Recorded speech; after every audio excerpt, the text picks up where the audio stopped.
और चलिए आपको बानसूर लिए चलते हैं सीधे। मुख्यमंत्री अशोक गहलोत अब मंच पर अपना संबोधन देने वाले हैं और ये तस्वीरें आपको दिखा रहे हैं। संबोधन में क्या कुछ कहते हैं, सुनते हैं।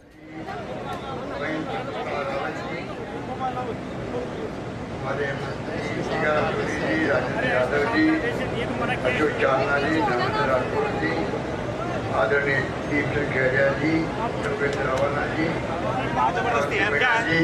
जुबेर कांट्रा, शारदा जुबेर जी, गंगा देवी जी,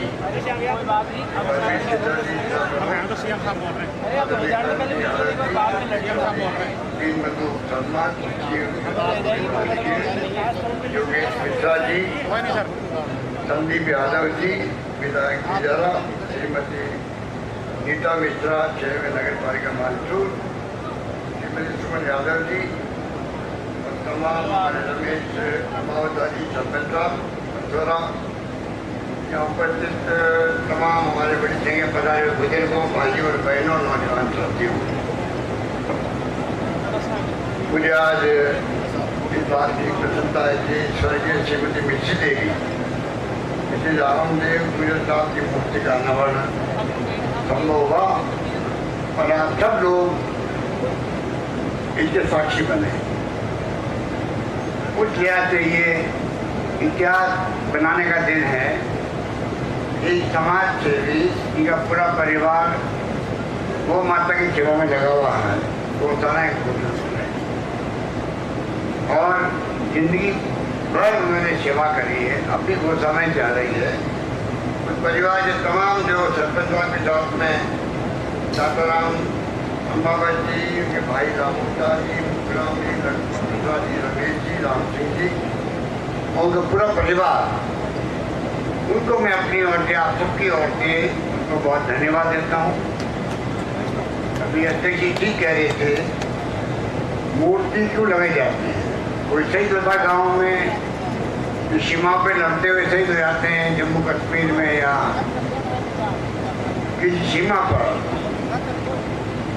कई गांव में शहीद की मूर्ति लगी, कई महापुरुषों की मूर्ति लगी हुई है पूरे देश भर में, जिन्होंने फ्रीडम मूवमेंट में अहिंसा आंदोलन भाग लिया। उसी प्रकार जो समाज सेवी होते हैं उनकी मूर्ति भी लगाने का प्रचलन है। मुझे खुशी है कि इनके परिवार ने ये सोचा, आने वाली पीढ़ियों को भी परिवार की खुद की आत्म संतुष्टि के लिए अपने माँ बाप की मूर्ति लगाना तय किया। हम सबको इस मौके पर याद किया, मैं उनका धन्यवाद करता हूँ। ये समृद्धा जी ने कहा कि बहुत पहले से उनकी इच्छा थी कि ये मूर्ति मेरे हाथ इसका समर्पण हो। मैं उनका आभारी हूँ परिवार का। उन्होंने मेरे प्रति जो उनका प्यार है, स्नेह, आशीर्वाद है, इस कारण से उन्होंने ये तय किया कि मेरे हाथ से ही मूर्ति का अनावरण होगा। मैं उनका आभारी हूँ और मैं उम्मीद करता हूँ कि गायों की सेवा करने में उन्होंने जो रास्ता दिखाया वो हम सबके लिए प्रेरणा का स्रोत रहेगा। हमारी सरकार ने भी कमी नहीं रखी गायों की सेवा करने में।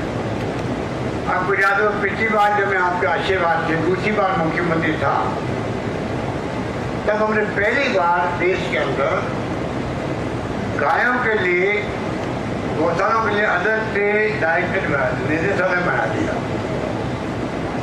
आज विभाग के रूप में काम कर रहा है राजस्थान केंद्र सरकार में।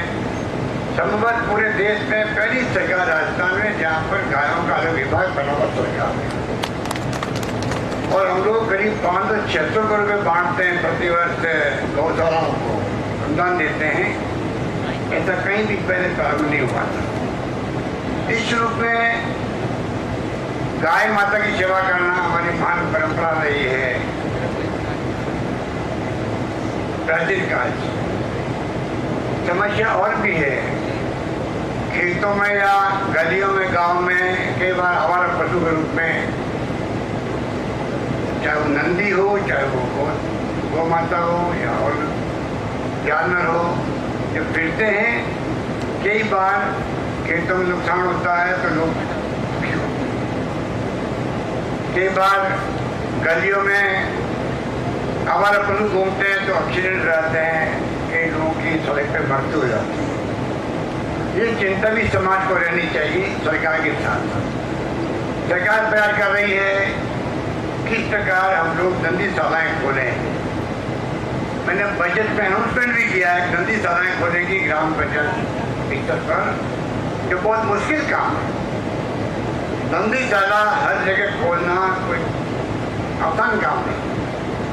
जब तक समाज सेवी नहीं मिले, गौशाला चलाते मिले, प्रबंधन नहीं करने वाले नहीं मिले, तब तक सरकार का 1,56,00,000 रुपये हम दे रहे हैं एक नंदीशाला का, जो खुलती वहाँ पर, तब भी खुलना बड़ा मुश्किल है। फिर भी सरकार का प्रयास रहेगा, इन गाँव के समाज सेवी आगे आएंगे, वो वक्त आएंगे, वहाँ पर सरकार पूरी इमदाद करेगी। नंदीशालाएं खोले तो कम से कम वो गलियों में नंदी नहीं फिरे। इस प्रकार से हमारी सोच है, किस प्रकार से हम लोग आवारा पशु की समस्या का समाधान हो, गाय माता की सेवा हो, ये समाज और सरकार मिलकर करेगी। मुझे पूरा यकीन है राजस्थान में हमारी बहुत परंपरा रही है। ये बहुत ही मुबारक मौका है। कर्नल साहब को याद किया सबूरता जी ने, आज वो हमारे बीच नहीं रहे, कर्नल बैसा जी, पर उनका नाम समाज में अमर हो गया। जिस रूप में उन्होंने संघर्ष किया, मैंने भी 50 साल से मैं राजनीति कर रहा हूँ, 50 साल बचपन से, और मैंने ऐसा योगदान नहीं देखा जिससे समाज के लिए सब कुछ दांव पे लगा दिया। संघर्ष किया, तकलीफ भी हुई, देश भर अभियान भी हुआ, और आपको मालूम है कि करीब बहुत गुर्जर समाज के लोग मारे गए। बहुत मरना किसे कहते हैं? बहुत गुर्जर मर जाए समाज के आंदोलन के लिए, हमें आरक्षण चाहिए, इससे बड़ा दुर्भाग्य क्या होगा? हम लोग उसको भी निंदा करते थे, इस प्रकार से क्यों मारे जा रहे हैं गुर्जर समाज, जब हम सत्ता में नहीं देता। और जब आपके आशीर्वाद में दूसरी बार मुख्यमंत्री बना और कर्नल साहब से संपर्क मेरा हुआ, पूरे प्रदेश को इस बात का गर्व होना चाहिए। 5 साल तक कर्नल बैसा जैसे व्यक्तित्व का धनी, जिससे पूरा संघर्ष किया हो, फायरिंग हुई हो अनेकों बार, राजस्थान में उसमें 21 बार फायरिंग हुई थी राजस्थान के अंदर, दरसोला में, सोयला में, गुर्जर समाज के आंदोलन में। मुझे कहते हुए गर्व है 5 साल में फायरिंग होना छोड़िए, मैंने एक बार भी लाठीचार्ज तक नहीं करने दिया किसी गुर्जर समाज के आंदोलन में। कर्नल साहब बैठे थे, पटरियों बैठे थे, आंदोलन किए थे, सब कुछ कर लिया, पर अगर संवाद काम रहता है, बातचीत काम रहती है, लोकतंत्र में रास्ता होता बातचीत का, वो कभी बंद नहीं होना चाहिए। बंद होता है तो कठोरता बढ़ती है, आक्रोश आता है, गुस्सा आता है और हिंसा होती है और फायरिंग होती है। हमने डायलॉग रखा उनसे, बात करते रहे, मान सम्मान देते रहे, करनी करते रहे। हमारे हाथ में जो कलम है वो आपकी मांग पूरी करने में कभी भी पीछे नहीं हटेगी, ये मैं कह रहा हूँ। और वो मेरी बात से कन्विंस होते थे। हम आगे बढ़ते, गवर्नर साहब से हमने बड़ी मुश्किल से साइन करवाए विधानसभा के प्रस्ताव, बहुत मुश्किल से साइन करवाए। फिर कोर्ट में अटक गया, 1 पेन दिया मैंने, वो अटक गया कोर्ट में, 5 पेन दिया, अभी अशोक जानना कह रहे थे, वो अटक गया कोर्ट में, पर हमने हार नहीं मानी। आज सौभाग्य से वो आरक्षण अभी तक कायम है, चल रहा है। हजारों हमारे बच्चों को, चाहे डॉक्टर हो, इंजीनियर हो, कोई पद पे हो, टीचर हो या नर्सिंग स्टाफ के हो या क्लर्क हो, सब जगह उनको 5 पेन आरक्षण का लाभ मिल रहा है। उम्मीद करता हूं कि प्रदेशवासियों की भावना जो है उसी रूप में समाज में समरसता की होनी चाहिए। आज हम बार बार कहते हैं प्रधानमंत्री जी को, आप अपील करो देशवासियों को, आप पर सब जातियों के लोग, सब धर्मों के लोग, सब वर्गों के लोग प्यार से, भाईचारे से,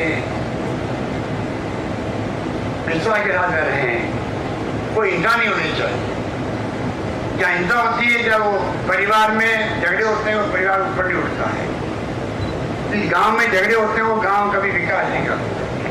वो बात लागू होती है प्रदेश के लिए, देश के।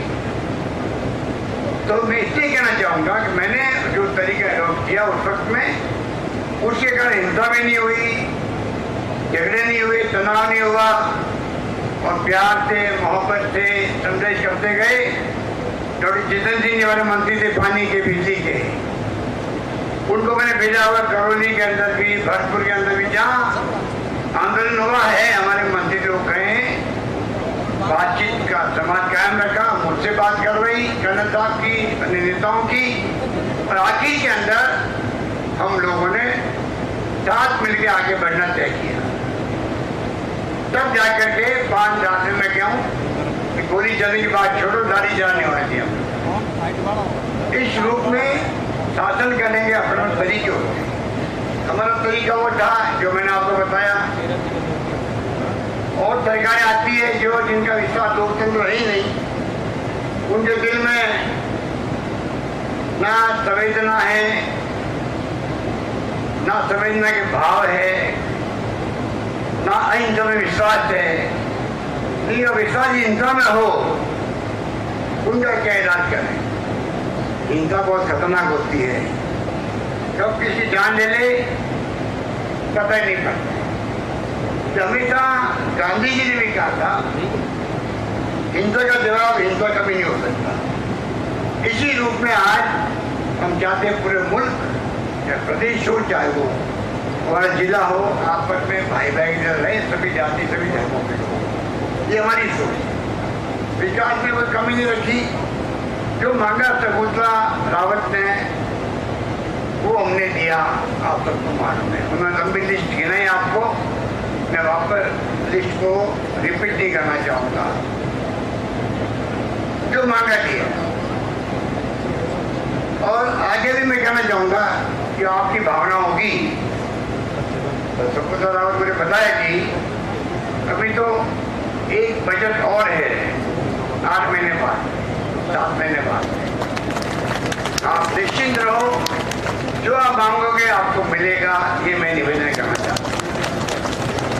अभी आपके सरपंच साहब ने, शकुंतला ने कहा है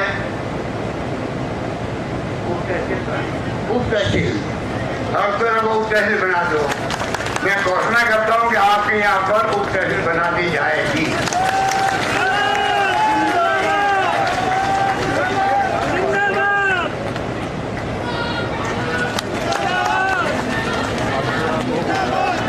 मैं कहता हूँ कि मेरे शासन के वक्त में जब मैं मुख्यमंत्री बनाऊँ, तीसरी बार बनाऊँ,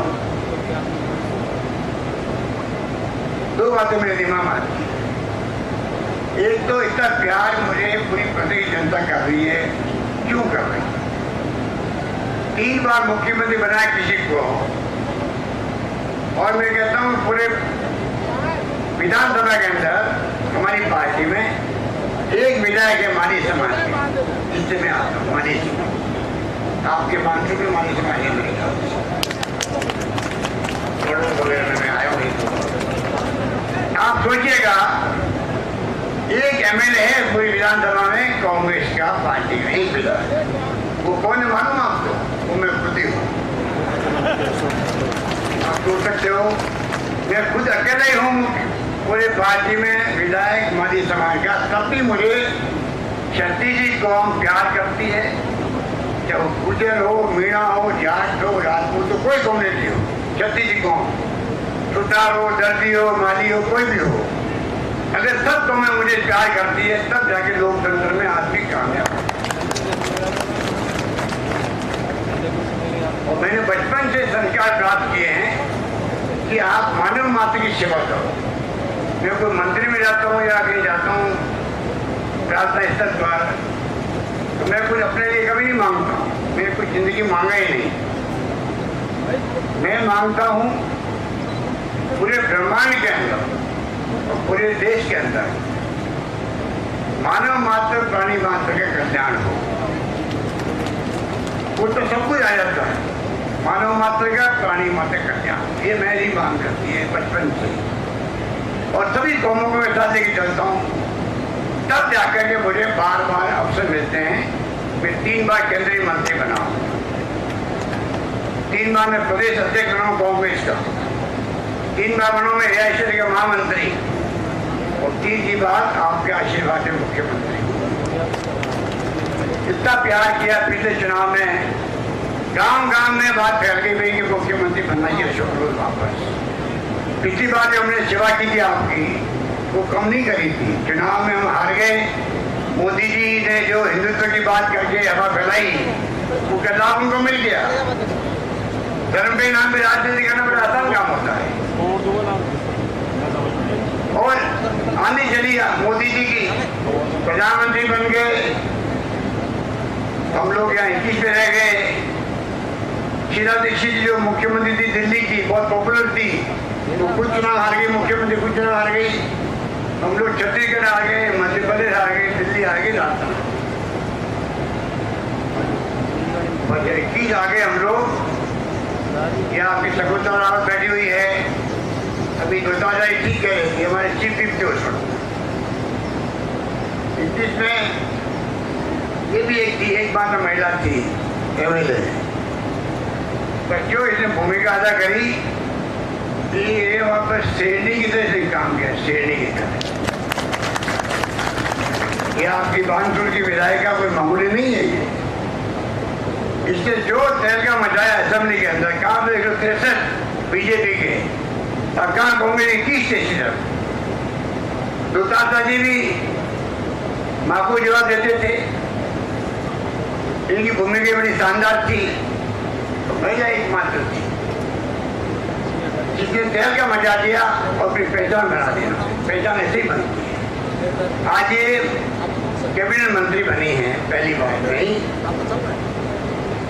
पहली बार कई बार बनते हैं, राज्य मंत्री भी बनते हैं, मुख्यमंत्री बनते हैं, मंत्री बनते हैं। मैं बना डिप्टी मिनिस्टर होता था। इंदिरा गांधी के वक्त में मैं पहले डिप्टी मिनिस्टर बना, फिर राज्य मंत्री बना, राजीव गांधी फिर मैं मुख्यमंत्री बना, और ये सीधी बनी कैबिनेट मंत्री। और इसको जो पोर्टफोलियो मिला है उद्योग मंत्री का, आप लोग समझ नहीं पाओगे इसको, इसके मायने क्या होते हैं। आपको समझने की कोशिश करनी चाहिए।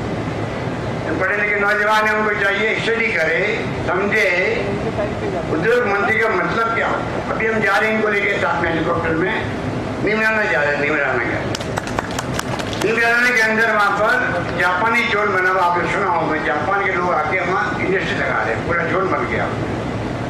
उस जोन के अंदर हमारी मीटिंग है जापानी के साथ में। जापानी के जो राजदूत भी है, बड़े बड़े उनके उद्योगपति सब आ रहे हैं वहाँ पर।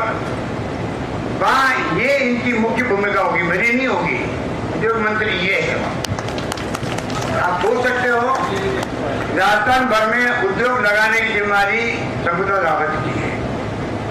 कैसे विस्तार हो। अक्टूबर में हम लोग इन्वेस्टमेंट इवेंट कर रहे हैं जिसमें पूरे देश के लोग आएंगे, बड़े बड़े उद्योगपति आएंगे।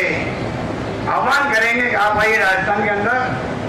राजस्थान हमने हर ब्लॉक के अंदर औद्योगिक क्षेत्र बनाने का निश्चय किया। ये भी हिंदुस्तान में मेरे ख्याल से मुश्किल से कहीं हुआ होगा, टाइम लगेगा। आपके यहाँ तो DMIT आ रही है, जो आपका रेलवे का दिल्ली बम्बई कॉरिडोर बना है, फ्रेट कॉरिडोर, उसका जो DMIT एरिया है इंडस्ट्रियल डेवलपमेंट का, वो आपके अलवर जयपुर जिले के कई गाँव को लेके बनाया जाएगा। आप सोच सकते हो कि आने वाला फ्यूचर 5 साल लगे, 10 साल लगे, 15 लगे, पर आपकी आने वाली पीढ़ियों के लिए DMIT का क्षेत्र बन रहा है। उसमें उद्योग मंत्री की बहुत बड़ी भूमिका होती है। सारे के पानी की ARCP की योजना बनी है, पीने के पानी की 1, सिंचाई की 2, थोड़ा हिस्सा उसका DMIC में जो एरिया बनेगा इंडस्ट्री के लिए, उसको पानी चाहिए, उसके लिए प्रोविजन किया गया है। तो मेरे कहने का मतलब यही है कि सरकार ने कोई कमी तो रखी नहीं है, बजट पेश किए, एक से एक बढ़ते चिरंजीवी योजना हिंदुस्तान में नहीं, मेरे ख्याल से बराक ओबामा साहब थे राष्ट्रपति अमेरिका के, वहाँ एक योजना लागू करी, उनका नाम था ओबामा केयर योजना। ओबामा केयर मतलब हेल्थ के लिए, स्वास्थ्य के लिए। इतना महंगाई है वहाँ पर, वो योजना भी वहाँ पूरी तरह चल नहीं पाती।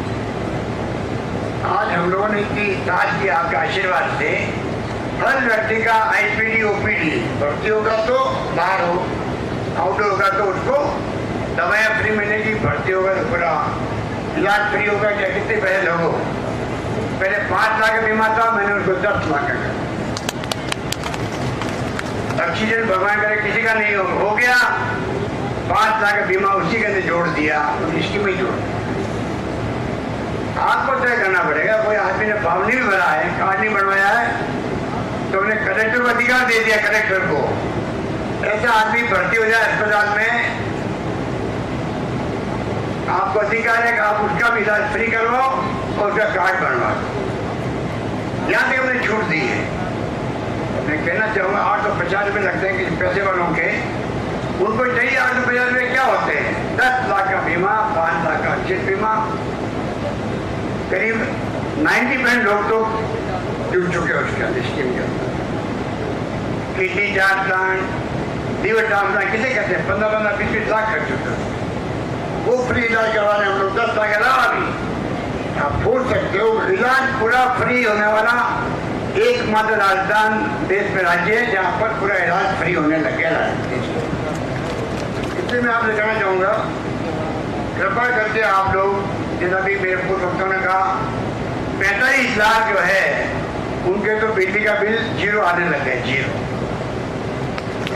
45 लाख डोमेस्टिक कनेक्शन वालों का, और 5-6 लाख आने लगे किसानों के लिए, जो 1000 रुपये हमने दिए हैं एक्स्ट्रा। तो किसानों की बात हो चाहे मजदूरों की हो, सरकार ने योजना बनाने में आम आदमी का ख्याल रखा है, गरीब का, दलित का, पिछड़ों का, गरीब कोई जाति का हो, उसके लिए हमारी जिम्मेवारी है, सरकार की जिम्मेवारी है, पर वो हम निभाएंगे, कभी कोई दिक्कत नहीं आने देंगे गरीबों को। ये मैं इस मौके पर कहना चाहता हूँ। मौका जब हमारे रामदेव जी, गुजर मिश्र जी, गुजर मूर्ति अनावरण का मौका है, ये भी एक हम सब के लिए अवसर है, एक 2 बात कहने का। इससे मैं कहना चाहूँगा, कर्मचारी की बात आई, बिना मांगे हुए हमने उनको ओल्ड एज पेंशन लागू कर दी उनके लिए। माननीय दृष्टिकोण कि बुढ़ापे के अंदर आदमी सोचेगा पता नहीं मेरी पेंशन कितनी मिलेगी। नई पेंशन योजना बिल्कुल गलत है। शेयर मार्केट में पैसा जमा होता है, शेयर मार्केट में आप जानते हो शेयर मार्केट क्या होता है, क्या ऊंचा नीचा होता रहता है शेयर मार्केट। नीचे जाएगा, वो रिटायर होगा, बेचारा कितना पैसा मिलेगा उसको नहीं मालूम है। हमने गारंटी दे दी उसको, भारत सरकार खुद भी सोचे, कभी न कभी उनको भी हमारी बात माननी पड़ेगी। राज्यों को माननी पड़ेगी। छत्तीसगढ़ ने तो कर दिया हमारी तरह। अरे मानवीय दृष्टिकोण जो आपकी सेवा 35 साल कर रहा है कर्मचारी, उसे अभी शिकायत हो सकती है, कर्मचारी शिकायत भी हो सकती है, परंतु उसका परिवार, उसका भविष्य, उसका कॉन्फिडेंस बना रहेगा, तभी तो गुड गवर्नेंस में आपका साथ देगा। वो हमने कर दिया है। बाकी बातें कहें इतनी कम है, समय बहुत कम है, आगे मीटिंग हमारी है। मैं आपको बहुत धन्यवाद देना चाहूँगी। गर्मी के अंदर हमारी बहन ने माता बैठी हुई है, मैं उम्मीद करता हूँ जल्दी ही 1,33,00,000 महिलाओं को, 1,33,00,000 महिलाओं को जो चिरंजीवी योजना जुड़ गई है, घर की मुखिया को, महिला को बनाया गया, हम लोगों ने बना दिया है। उन सबको हम लोग अच्छा, घटिया क्वालिटी का नहीं, अच्छी क्वालिटी का मोबाइल फोन 3 साल इंटरनेट की सेवाओं सही दे रहे जा रहे हैं। 3 साल तक इंटरनेट की सेवाओं के साथ मिलेगा हमको। अब आप कल्पना कीजिए, अभी यूपी गवर्नमेंट फेल हो गई, रहना पड़ता है। सिम कार्ड के अलावा एक चिप होती है, उससे मोबाइल फोन का काले चलती है। आजकल नई काले जो आ गई है, इसमें एक चिप लगती है। चिप की कमी हो गई पूरी दुनिया के अंदर, चाइना के अंदर कोरोना आने के बाद में वहाँ ज़्यादा बनते थे। इस कारण से पूरे देश में, दुनिया में काले मनी पड़ी है, बिक नहीं रही है, क्योंकि चिप नहीं है। उसी प्रकार से मोबाइल फोन मिल नहीं रहे हैं। हमने बड़ी बड़ी कंपनियों से संपर्क कर रहे हैं कि आप सप्लाई करो, चाहे वो सैमसंग हो, चाहे और कोई हो। हम चाहते हैं घटिया मोबाइल लेने कोई फायदा नहीं, दिया 2-4 महीने खराब हो गया तो कहेंगे साहब ये क्या मोबाइल भेज दिया, जो करो तुम्हारे पास। हम चाहेंगे अच्छा मोबाइल मिले उनको, उसका उपयोग करे, महिला सशक्तिकरण के लिए उपयोग करे। महिला ही समाज में अब तो बहुत आगे बढ़ चुकी है। जब से राजीव गांधी ने आरक्षण किया, महिलाओं का पंचायतों में सरपंच, प्रधान, प्रमुख, मेयर, नगर पालिका अध्यक्ष, पार्षद, जो कुछ मामूली फैसला नहीं था राजीव गांधी जी का। और जो है महिला बनती सरपंच, तो पहले हमारा मीटिंग आते थे तो सरपंच आके हमारे पास बैठ जाते थे, उनके पति मीटिंग करते मुझे मालूम पड़ता था कि सरपंच ये नहीं, सरपंच की पत्नी नीचे बैठी हुई। तो मैं कहता भाई आपने कहा, मैं तो सरपंच हूँ और सरपंच तो नीचे बैठी है पत्नी। कहनी मैं सरपंच पति हूँ। मैं कह नई पोस्ट बना दीजिए आपने, सरपंच पति की नई पोस्ट बना दी। अब टाइम बदल गया, महिलाएं जो है कि होशियार हो गई धीरे धीरे। पहले मीटिंग में आके बैठ जाते पति देव, पंचायती करते थे, प्रधान पति आके बैठ जाते। अब महिलाएं कहने लगी आप घर बदलो, मैं अपना संभाल लूंगी काम। इतना बदलाव आ गया महिलाओं में। महिलाओं के सशक्तिकरण की चिंता सरकार को है, हम पूरा ध्यान रख रहे हैं। और उम्मीद करता हूँ कि आने वाले वक्त के अंदर राजस्थान का विकास, जम्मू का विकास, पानी की योजनाएं, जल जीवन मिशन आ रहा है। आज मेरा राजस्थान सरकार का, आज मेरा केंद्र का नल पहुंचेगा आपके। करोड़ों अरबों रुपए की योजना बन रही है, करीब 40,000 करोड़ रुपये खर्च होंगे उसके अंदर। वो लोग करेंगे ERCP के लिए, आपने अभी सुन लिया तेजी से। हम इसको बंद नहीं करने वाले हैं, चाहे वो केंद्र सरकार कितनी मना करे हमें, और इसको आगे बढ़ाएंगे। अभी मैंने इस बजट में 9,000 करोड़ रुपये रख दिए। आप सोच सकते सरकार की मंशा क्या है, राजस्थान सरकार की योजना को पूरी करने के लिए। उससे आपका अलवर जिला भी उसमें जुड़ेगा। आप पीने का पानी हो, सिंचाई हो, सबसे ज्यादा आवश्यकता राजस्थान के लोगों की है। तो पानी, बिजली, शिक्षा, स्वास्थ्य, सड़कें, सब में हम लोग आगे बढ़ रहे हैं। सोशल सिक्योरिटी में हम पीछे नहीं है, इसीलिए श्री योजना आई है। बच्चों को स्कूल दे रहे हैं हम लोग, छात्रावासों के लिए। तो गरीब बच्चों को विदेश भेज रहे हैं फ्री में, स्टेट गवर्नमेंट खर्चा पूरा देगी विदेश से पढ़ाने के लिए। 50 योजनाएं अभी वक्त देर में आपको बताऊँ, कृपा करके आप लोग अखबार में जो योजना आती है, इंटरनेट में जो हमारे बच्चे खड़े हैं यहाँ पर, वो देखिए सरकार के जो बने हुए हैं, उनको देखिए क्या क्या योजनाएं हैं। उन योजनाओं को आप गरीब तक पहुँचाए गाँव के अंदर। कोई अनपढ़ आदमी है, समझता नहीं है, उनके पास पहुँचाएं। ये मेरी आप सबसे मानवीय अपील है। यही बात करता हूँ मैं अपनी बात को रामदेव जी के परिवार जनों को धन्यवाद देता हुआ अपनी बात में समाप्त करता हूँ। बहुत बहुत धन्यवाद। जय हिंद। धन्यवाद। मुख्यमंत्री अशोक गहलोत को आप सुन रहे थे। उन्होंने कहा कि लगातार हम कार्य कर रहे हैं और यहाँ भी जो विकास कार्य होंगे वो किए जाएंगे। कई घोषणा भी उन्होंने की, कई सौगात भी इस क्षेत्र को दी है। उन्होंने कहा कि हमने हार नहीं मानी, जिस गांव में झगड़े होते वहां कभी विकास नहीं होता है। हमने उसी तरह राज्य को भी लिया और वही तरीका अपनाया है। पीसीसी चीफ डोटासरा मंत्री शकुंतला रावत यहां पर मौजूद और इस दौरान मुख्यमंत्री अशोक गहलोत का संबोधन हुआ।